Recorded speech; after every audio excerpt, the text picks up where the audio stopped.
morning, everybody. Here we are on May the 29th, almost the end of the month. It's like, happy birthday, Mom. Gotta give my mom a call this morning.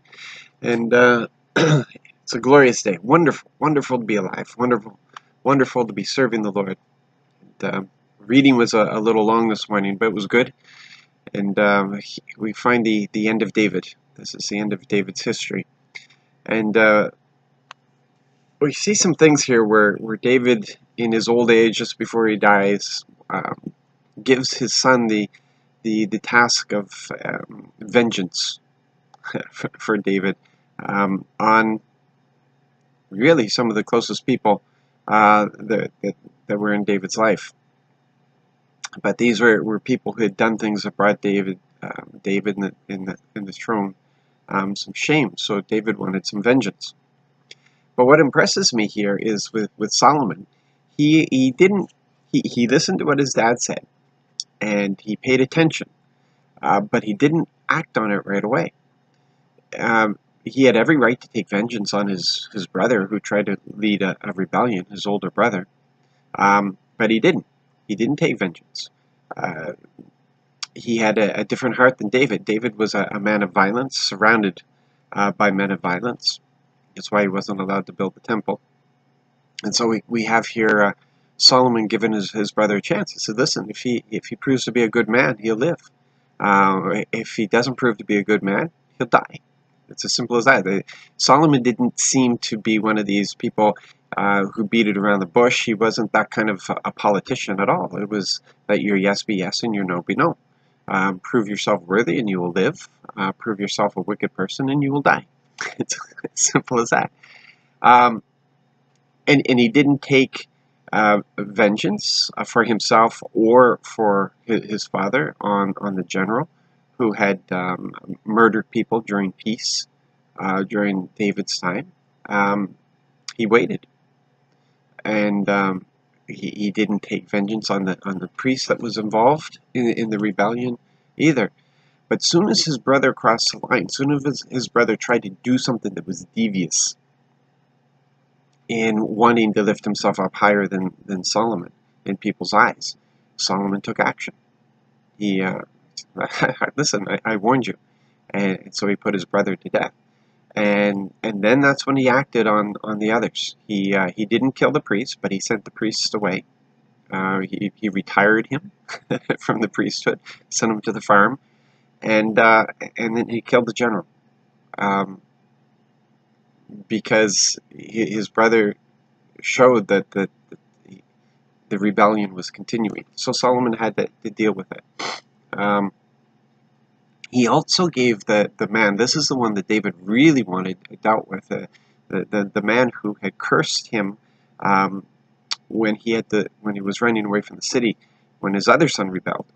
And David said, I promised not to take his life, but you didn't promise not to take his life. So take vengeance for what he did to me and to the throne. And Solomon, instead of doing that, told the man, listen, I'm confining you. I'm putting you under house arrest. Build yourself a house here in the city. Don't leave the city. If you leave the city, you'll die. Stay in the city and you'll live. And the man agreed with it. But 3 years later, completely forgot, or he thought maybe he could get away with it when he ran after a couple runaway servants. And so he died. So this is how Solomon dealt with things. But he gave people a chance. And when they proved that they weren't trustworthy, he got rid of them. And then we have the whole prophet in this. And it's an issue that we've been looking at. It had been declared, God had declared that Solomon would be the king. He would follow David. And the prophet knew this. The prophet could have just sat back and said, well, that's God's will.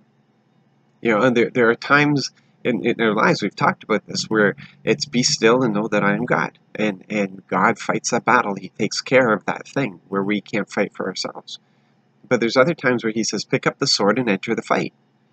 And in this case, the prophet knew that it was God's will. He didn't manipulate the king at all. He just gave He gave Solomon's mother the advice on how best to approach the king, and then he backed her up.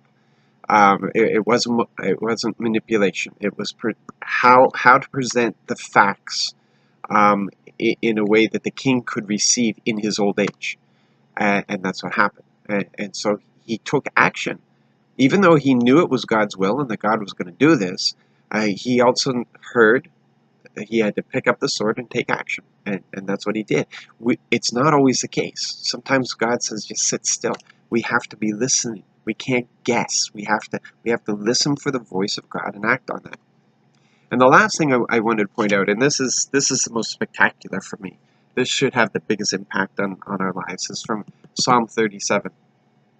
And it's just that for me, this sums up David. It sums up David. It sums up the heart that is for God.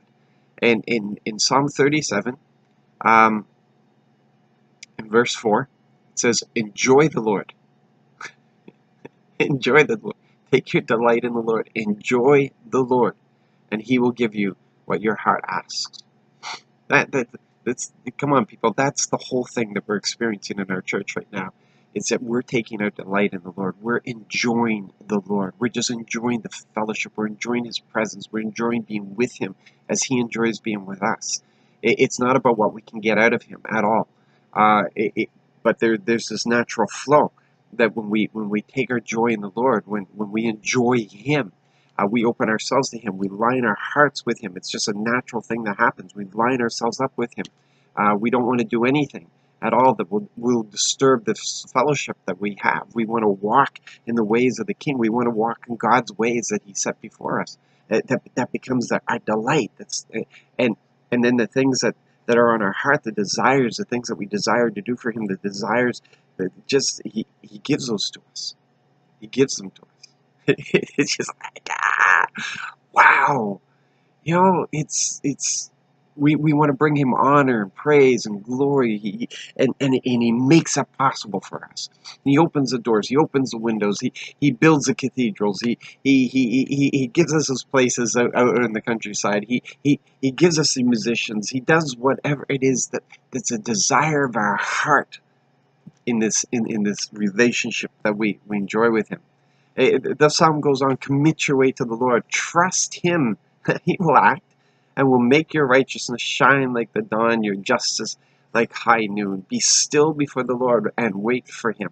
There's what we're talking about, knowing the difference between when he tells us to wait for him and when he tells us to action. Don't get upset when someone gets ahead, someone who invents evil schemes.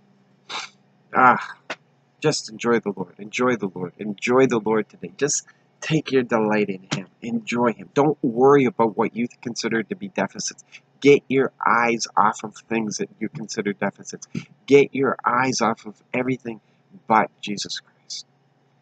Stop looking at that illness and look to Jesus Christ, and you will be healed. Stop concentrating. Stop making those things bigger than who he is. He's the Lord. He's the Lord. He does whatever he wants. He does whatever he wants, people. Take your delight in him. Take your delight in him. Yes. Okay, enjoy him today. And enjoy your life. Live that life of abundance that he has given to us, and be used by him in every possible way. God bless.